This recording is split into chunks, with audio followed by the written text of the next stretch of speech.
கடந்த 2 வருஷத்துல யாரெல்லாம் எஸ்ஐபி ஆரம்பிச்சாங்களோ அவங்களோட ரிட்டர்ன்ஸ் மோஸ்டா ஜீரோவாவோ நெகட்டிவ் ரிட்டர்ன்ஸா தான் இருந்தது. ஏன்னா இதுக்கு ஒரு முக்கியமான காரணம் எஃப்ஐஐ தொடர்ந்து வித்துக்கிட்டே போறாங்க. 2023, 24, 25, 26ன்னு சொல்லிட்டு தொடர்ந்து 4 வருஷமா வித்துட்டு மட்டும் வெளில போயிட்டு இருக்காங்க. மக்கள் தொடர்ந்து எஸ்ஐபில காசு போட போட எஃப்ஐஐ அந்த பணத்தை எடுத்துட்டு போய் இதர அசெட் கேட்டகரிஸோ இல்ல இதர எமர்ஜிங் மார்க்கெட்ஸ்லயோ போட்டுட்டு வராங்க. இதே வருஷத்துல 60%, 70%, 100%க்கும் மேலன்னு சொல்லிட்டு நிறைய அசெட் கேட்டகரிஸும் மார்க்கெட்ஸும் ஏறி மேல போயிடுச்சு. ஆனா இந்தியன் மார்க்கெட்ல இன்வெஸ்ட் பண்ணவங்களோட ரிட்டர்ன்ஸ் மட்டும் ஃபிளாட்டாவே இருந்துட்டு இருக்கு. இந்த வீடியோல போர்ட்ஃபோலியோவை எப்படி கன்ஸ்ட்ரக்ட் பண்ணனும்னா மார்க்கெட் எந்த டைரக்ஷன்ல போனாலும், அதாவது அது கீழேயே விழுந்தாலும் அது நம்மளையும் பாதிக்காம நம்ம ரிட்டர்ன்ஸையும் பாதிக்காம இருக்க வைக்கலாம்ன்றத டீடைலா டேட்டாவோட பார்க்க போறோம். வணக்கம், என் பேர் பூசன். இந்த சேனல் ஃபினான்ஸ் பூசன். முதல்ல ஒரு போர்ட்ஃபோலியோல இருந்து ரொம்ப நாளா ரிட்டர்னே வராம இருக்குன்னா அந்த போர்ட்ஃபோலியோவே மோசம்லாம் கிடையாது. இல்ல அதுல இருக்கக்கூடிய ஸ்டாக்ஸ், ஃபண்ட்ஸ் எல்லாமே மோசம் கிடையாது.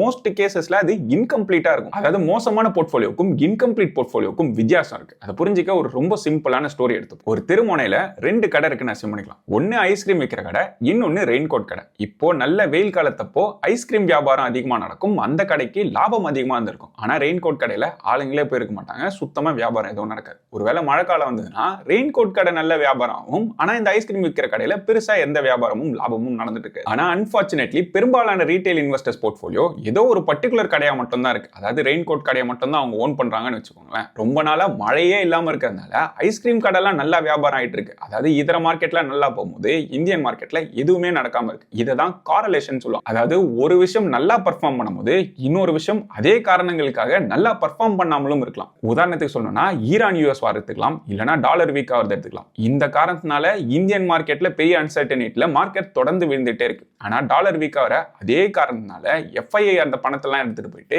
எங்க கரன்சி ஸ்டெபிலிட்டி இருக்கோ அந்த மார்க்கெட்ல டெப்ளாய் பண்ணலாம். அப்படி இல்லைன்னா இன்னொரு உதாரணம் சொல்லணும்னா இங்க மார்க்கெட் விழுற அதே நேரத்துல ஆயில் பிரைஸ்லாம் தொடர்ந்து மேலே ஏறி போயிட்டே இருந்துட்டு இருக்கு. அதாவது ஒரே காரணத்துக்காக ஒரு சில அசெட்ஸ் கீழே விழுந்துகிட்டே இருக்கும், ஒரு சில அசெட்ஸ் அப்படியே ஆப்போசிட் டைரக்ஷன்ல மேல் நோக்கி போயிட்டு இருக்கும். இதுதான் காரலேஷன். இதை கிளியரா புரிஞ்சுக்கிட்டாலே போர்ட்ஃபோலியோவை சாலிடா பில்ட் பண்ணலாம். இப்போ முன்ன பார்த்த உதாரணமே எடுத்துக்கிட்டோம்னா ஐஸ்கிரீம் கடையும் ரெயின்கோட் கடையும் ரெண்டுத்தையுமே நம்மளே ஓன் பண்ணியிருந்தோம்னா எந்த சீசனா இருந்தாலும் ஏதோ ஒன்றுல வியாபாரம் நடக்கும், எப்படியா இருந்தாலும் லாபம் பார்க்க முடியும். இப்போ ஆக்சுவலா ஒரு முக்கியமான டேட்டாவே பார்ப்போம். செப்டம்பர் 2024 இந்தியன் மார்க்கெட் பீக் அடிச்சது. அந்த பாயிண்ட்ல இருந்து இந்த பாயிண்ட் வரைக்கும் மேஜர் இண்டைசஸ் எதுவுமே பாசிட்டிவ் ரிட்டர்ன் கொடுத்துட்டு, அதாவது நிஃப்டி 50 எடுத்தோம்னா கிட்டத்தட்ட 10% நெகட்டிவ், நிஃப்டி 500 எடுத்தாலும் கிட்டத்தட்ட 8% நெகட்டிவ்ல இருக்கு. ஸ்மால் கேப்பும் 8% நெகட்டிவ். இருக்கிறதுலே நல்லா பெர்ஃபார்ம் பண்ண ஈக்விட்டி பிராட் மார்க்கெட் இண்டெக்ஸ் சொல்லணும்னா மிட் கேப் இண்டெக்ஸ் எடுக்கலாம். அதுவுமே கிட்டத்தட்ட பிளாட் இல்லைன்னா ஸ்லைட்லி நெகட்டிவ் தான் சொல்லலாம். அதாவது எந்த ஈக்விட்டி செக்மெண்ட்டுமே 21 மாசமா எந்த ரிட்டர்னுமே கொடுக்காம இருக்கு. ஸோ இண்டெக்ஸோட பர்ஃபார்மன்ஸ்லாம் ஒரு பக்கம் இருந்தாலும் கடைசியா நமக்கு தேவையானது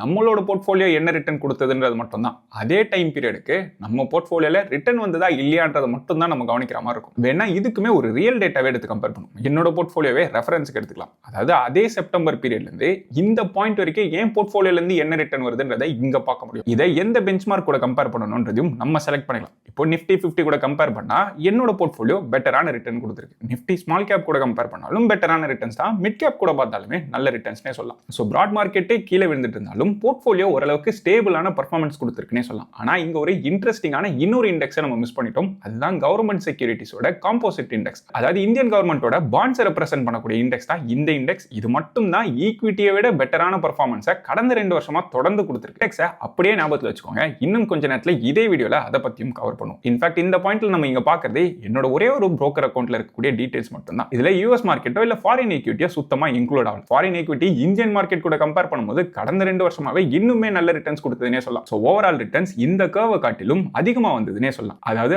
அதே செப்டம்பர் 2024 இருந்து இந்த பாயிண்ட் வரைக்கும் மார்க்கெட்ல நம்மளால நல்ல ரிட்டர்ன்ஸும் பார்த்திருக்க முடியும். So at the end of the day நம்மளோட போர்ட்ஃபோலியோல நம்ம என்ன ரிட்டர்ன் பண்ணணும்ன்றது மட்டும் தான் மேட்டரே. சோ இப்போ இந்த பாயிண்ட்லயே வீடியோவை பாஸ் பண்ணிட்டு உங்களோட ரிட்டர்ன்ஸ் செப்டம்பர் 2024 இருந்து பெஞ்ச்மார்க் கூட கம்பேர் பண்ணா நல்ல பெர்ஃபார்மன்ஸ் கொடுத்திருக்கா இல்ல அதை விட கம்மியா எடுத்திருக்கான்றத முதல்ல வெரிஃபை பண்றது தான் ஃபர்ஸ்ட் ஸ்டெப். ஒருவேளை உங்களோட ரிட்டர்ன்ஸ் பெஞ்ச்மார்க்கை விட கம்மியா இருக்குன்னா உங்களோட போர்ட்ஃபோலியோ மோஸ்டா இன்கம்ப்ளீட்டா இருக்கு. அதை எப்படி கம்ப்ளீட்டா பில்ட் பண்ணலாம்ன்றதை இப்போ ஸ்டெப் பை ஸ்டெப் பார்ப்போம். பேசிக்கா ஒரு போர்ட்ஃபோலியோல 4 பீஸ் இருக்கணும். அதுல முதல் பீஸ் இந்தியன் ஈக்விட்டி. அதாவது இந்தியாவில் நம்ம இன்வெஸ்ட் பண்ணக்கூடிய ஸ்டாக்ஸ், மியூச்சுவல் ஃபண்ட்ஸ் இது எல்லாம் தான் முதல் பீஸா இருக்கணும். ஆனா இது மட்டுமே 100% எக்ஸ்போஷரா இருக்கக்கூடாது. அதாவது மொத்தமா 100 ரூபாய் இன்வெஸ்ட் பண்றோம்னா எல்லாத்தையுமே இந்தியாவில் இருக்கக்கூடிய ஸ்டாக்ஸ்லயோ இல்ல மியூச்சுவல் ஃபண்ட்ஸ்லயோ மட்டும் இன்வெஸ்ட் பண்ணக்கூடாது.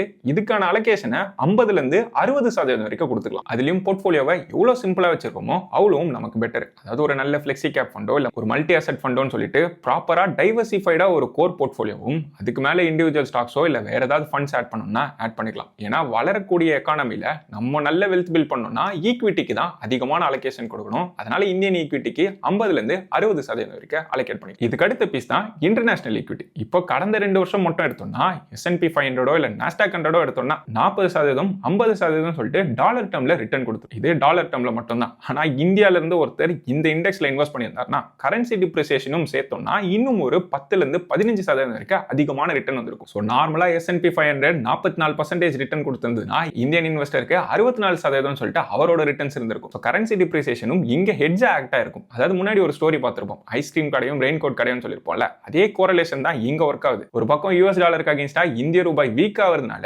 FII வெளியில எடுத்துட்டே போறாங்க, நம்ம மார்க்கெட் விழுந்துட்டு இருக்கு. ஆனா அதுக்கு ஆப்போசிட்டா இன்டர்நேஷனல் மார்க்கெட்ல அதே காரணத்தினால இன்னொரு இன்வெஸ்டரால அதிகமான ரிட்டர்ன் எடுத்துக்க முடியும். அதுக்கு தான் 2 கடையும் ஓன் பண்ணோம்னா ஏதோ ஒரு வகையில நமக்கு லாபம் வந்துட்டே இருக்கும். இப்போ இதுல எக்ஸ்போஷர் எடுக்கும் போதும் சிம்பிளா இண்டெக்ஸ் ETF சூஸ் பண்ணாலே போதுமானது. அதாவது S&P 500 இல்ல நாஸ்டாக் 100 என்ன கேட்டீங்கன்னா S&P 500 பெரும்பாலான இன்வெஸ்டர்ஸ்க்கு போதுமானது. அதுக்கு ரொம்ப பாப்புலரான சிம்பிள் தான் இந்த VO1 சிம்பிள். இந்த மாதிரியான S&P 500 இண்டெக்ஸை சூஸ் பண்ணிட்டு லாங் டர்முக்கு ஒரு 10-15 வருஷம் இன்வெஸ்ட் பண்ண போறோம்னா அதுவே போதுமான இன்ஸ்ட்ருமெண்ட்னு சொல்லலாம். போர்ட்ஃபோலியோல இதுக்கு அடுத்த பீஸ் தான் கோல்டு சில்வர். இதுக்கும் 10ல இருந்து 15% வரைக்கும் அலோகேஷன் கொடுக்கலாம். யூசுவலா கோல்ட மார்க்கெட் அன்சர்டனிட்டிக்கோ இல்ல கிரைசிஸ்க்கோ அகைன்ஸ்டான இன்ஸ்ட்ருமெண்ட்னு சொல்லுவாங்க. அதாவது உலக லெவல்ல அன்சர்டனிட்டியோ ஏதோ பிரச்சனையோ அதிகமாயிட்டே போகுதுன்னா கோல்டோட விலை மேல ஏறும்ன்றதான் ஹிஸ்டாரிக்கா நடக்கக்கூடிய ஒரு விஷயம். இன்ஃபேக்ட் கடந்த 2 வருஷத்தோட டேட்டாவும் அதே தான் சொல்லுது. 2 வருஷத்துக்கு முன்னாடி 1 கிராம் கோல்டு 7000 ரூபாய் 7500 இருந்தது. இன்னைக்கு 15000 லெவலையும் தாண்டி மேல போயிருக்கு. அதாவது 2 வருஷத்துல விலை டபுள் ஆயிருச்சு. ஸோ என்னோட போர்ட்ஃபோலியோவும் கடந்த 2 வருஷமா காப்பாத்தினதும் இந்த கோல்டு சில்வர்னே சொல்லலாம். பர்சனலா கோல்டு ETF ஆவும் ஃபண்ட் ஆஃப் ஃபண்ட்ஸாவும் அக்குமுலேட் பண்ணிட்டு வரேன். இதுதான் என்னோட ப்ரிஃபர்டு சாய்ஸா இருக்கும். நீங்க பிசிக்கல் கோல்ட ப்ரிஃபர் பண்ணாலும் அந்த ரூட் எடுத்து இன்வெஸ்ட் பண்ணாலும் சரி,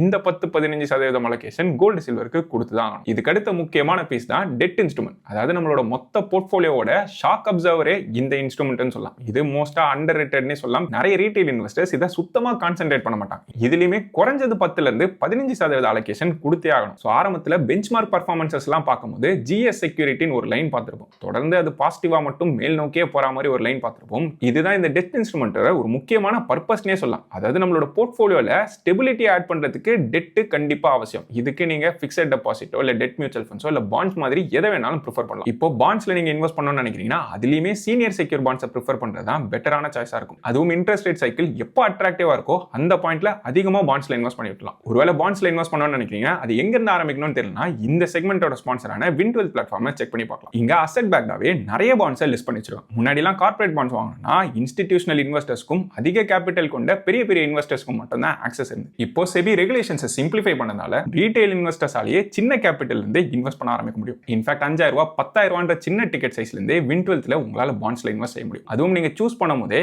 என்ன இன்ட்ரெஸ்ட் பே அவுட் சைக்கிள் வேணும், என்ன டென்யூர் வேணும்ன்றத பார்த்து ஃபில்டர் பண்ணி சூஸ் பண்ணிக்கலாம். அதாவது ஷார்ட் டென்யூர்ல இருந்து ஆரம்பிக்கணும்னு நினைக்கிறீங்கன்னா 6 மாசத்துலயோ இல்ல 3 மாசத்துலயோ மெச்சூர் ஆகக்கூடிய பாண்டும் இங்க லிஸ்ட் ஆயிரும். அதே மாதிரி உங்க கேஷ் ஃப்ளோ ரெக்யர்மெண்ட் ஏத்த மாதிரி மாசம் மாசம் இன்ட்ரெஸ்ட் பே அவுட் வரணுமா இல்ல 3 மாசத்துக்கு ஒரு வாட்டியா இல்ல வருஷத்துக்கு ஒரு வாட்டியான்ற பே அவுட் சைக்கிளும் சூஸ் பண்ண முடியும். ஸோ முதல்ல பாண்ட்ஸ்ல இன்வெஸ்ட் பண்ண போறீங்கன்னா சின்ன தொகையில இருந்து சின்ன டென்யூர்ல இருக்கக்கூடிய பாண்ட்ஸை செலக்ட் பண்ணிக்கலாம். அது நல்ல கம்ஃபர்டபுள் ஆனதுக்கு அப்புறமும் எக்ஸ்பீரியன்ஸ் கெயின் பண்ணதுக்கு அப்புறமும் அதை ஸ்கேல் பண்ணிட்டு வரலாம். ஸோ பாண்ட்ஸை உங்க போர்ட்ஃபோலியோல ஆட் பண்ணணும்னு நினைக்கிறீங்கன்னா அதுக்கான லிங்க் டிஸ்கிரிப்ஷன்லயும் கமெண்ட்லயும் கொடுக்குறேன், செக் பண்ணி பாருங்க. இப்போ ரொம்ப சிம்பிளான எக்ஸாம்பிள் எடுத்தாலே கடந்த 2 வருஷத்துல யாரெல்லாம் இந்த மாதிரி ஸ்பிளிட் பண்ணி இன்வெஸ்ட் பண்ணாங்களோ அவங்க 100% ஈக்விட்டி போர்ட்ஃபோலியோ விட நல்ல ரிட்டர்னே எடுத்துக்க முடியும். உதாரணத்துக்கு 2024 10 லட்ச ரூபா ஒருத்தர் மொத்தமா ஈக்விட்டில மட்டும் இன்வெஸ்ட் பண்ணியிருந்தாருன்னா, அதுவும் இந்தியன் மார்க்கெட்ல மட்டும் பண்ணியிருந்தா இந்நேரத்துக்கு நெகட்டிவ் ரிட்டர்ன்ஸ் இல்ல பிளாட்டா தான் இருந்திருக்கும். அதுக்கு பதிலா 60% Indian equity, 15% international equity, 15% gold, 10% debt இன்ஸ்ட்ருமெண்ட்னு வச்சிருந்தா ஈஸியா பாசிட்டிவ் ரிட்டர்ன் எடுத்துக்க முடியும். நம்ம எதிர்பார்த்ததை விட நல்ல ரிட்டர்னாக இருந்திருக்கும். அதே 2 வருஷ டைம் பீரியட் தான் மார்க்கெட்டே கீழே விழுந்திருந்தாலும் நம்ம போர்ட்ஃபோலியோல ஸ்டெபிலிட்டி இருந்திருக்கும். அதனால தான் இந்த மாதிரியான அசெட் அலோகேஷனை முதல்ல டிட்டர்மைன் பண்ணணும். இப்போ நீங்க அக்ரெசிவான இன்வெஸ்டரா இருக்கீங்க, ஒரு 10-15 வருஷம் உங்களுக்கு இன்வெஸ்ட் பண்றதுக்கு டைம் பீரியட் இருக்குன்னா 60% இந்தியன் ஈக்விட்டியும் 15% இன்டர்நேஷனல் எக்ஸ்போஷர், 15% கோல்டு சில்வர், 10% டெட்னு அலோகேட் பண்ணிக்கலாம். ஆனா ஈக்விட்டி அதிகமா இருந்ததுன்னா வாலட்டிலிட்டியும் அதிகமா இருக்கும். அந்த அளவுக்கு ரிஸ்க் எடுக்க ரெடியா இருக்கவங்களுக்கு இந்த போர்ட்ஃபோலியோ பெட்டரா இருக்கும். இதே நீங்க ஓரளவுக்கு பேலன்ஸ்டான இன்வெஸ்டரா இருக்கணும்னு நினைச்சீங்கன்னா 50% வரைக்கும் இந்தியன் ஈக்விட்டியும், 15% இன்டர்நேஷனல் எக்ஸ்போஷர், 15% கோல்டு சில்வரும், கொஞ்சம் அதிகமான டெட் காம்பனன்ட்டும் ஆட் பண்ணிக்கலாம். இப்போ இங்க தெரியுற ஸ்கிரீனை ஸ்கிரீன்ஷாட் கூட எடுத்துக்கோங்க. அதாவது நம்மளோட ஸ்பிளிட் என்னன்றதை ஐடென்டிஃபை பண்றதுக்கு இந்த நம்பர்ஸ் முக்கியம். Indian equity, international, gold silver, debt, இது நாலுமே நம்ம போர்ட்ஃபோலியோல என்ன இருக்குன்றதை கண்டுபிடிக்கணும். 90% இந்தியன் ஈக்விட்டியும் 0% இன்டர்நேஷனல், டெட்ல எதுவும் இல்லைன்னு இருந்ததுன்னா அதை நோட் பண்றது ரொம்ப ரொம்ப முக்கியம். அதுக்கப்புறமா நமக்கான அலோகேஷன் டிஃபைன் பண்ணிட்டு அந்த டார்கெட் வர வரைக்கும் இன்வெஸ்ட் பண்ணிட்டே வரணும். ஒருவேளை டார்கெட்டை விட ரொம்ப அதிகமா போயிருச்சுன்னா ரீபேலன்ஸ் பண்ற மாதிரி இருக்கும். அதாவது கோல்டுல 10% தான் வைக்கணும்னு நினைக்கிறீங்க, அது நல்லா ஏறி போயிட்டு மொத்த அலோகேஷன்ல ஒரு 15-20% ஆயிடுச்சுன்னா கோல்டு வித்துட்டு எங்க கம்மியான அலோகேஷன் இருக்கோ அங்க ரீபேலன்ஸ் பண்ணிக்கணும். இந்த ரீபேலன்சிங்க வருஷத்துக்கு ஒரு முறையோ 2 முறையோ பண்ணலாம். அப்படி இல்லைன்னா பர்சன்டேஜ் டிவியேஷன் 10-15% வரைக்கும் எதிரியாது அதிகமாயிருச்சுனாலோ கம்மியாயிருச்சுனாலோ அப்ப ரீபேலன்ஸை ட்ரிகர் பண்ணலாம். ஸோ அந்த மாதிரி பேலன்ஸ்டான போர்ட்ஃபோலியோ வச்சிருந்தோம்னா